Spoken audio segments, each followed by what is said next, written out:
Coach, say the name for us. Coach Lester Hibbert of Garvey Maceo. All right, Coach.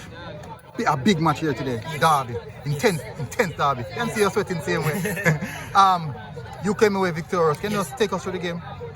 Mentally, the boys were prepared today because in the first game we played at Glenmuir, we lost that game 2-0. And we just asked the players to just come out here today and just to fight. Fight to the end. You saw we played 96 minutes of football and right through from the first to the end, the boys stuck to the task well and we came out victorious and we can't ask some more from the boys. So we move on now to the second one and that's what we want.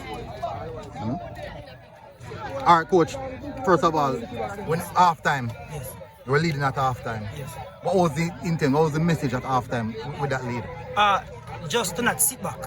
We don't want to get complacent because at the end of the day, you can be leading a game 2-1 and the game can end out 3-2. So just turn to the boys and we just tell them to just come out here now, organize a defensive block, made 2 lines and try to make it difficult for Glenmuir to break our lines. And trust me, when the boys came out for the second 45, they stuck to the task, they work together as a team. And trust me, when you work as a team, this is the result that you will get.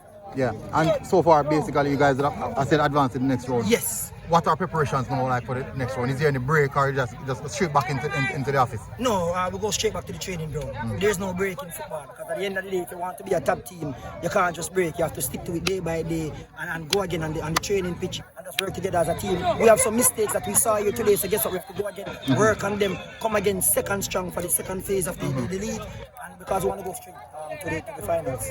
All right, Coach. Thanks, yeah? Yeah, well.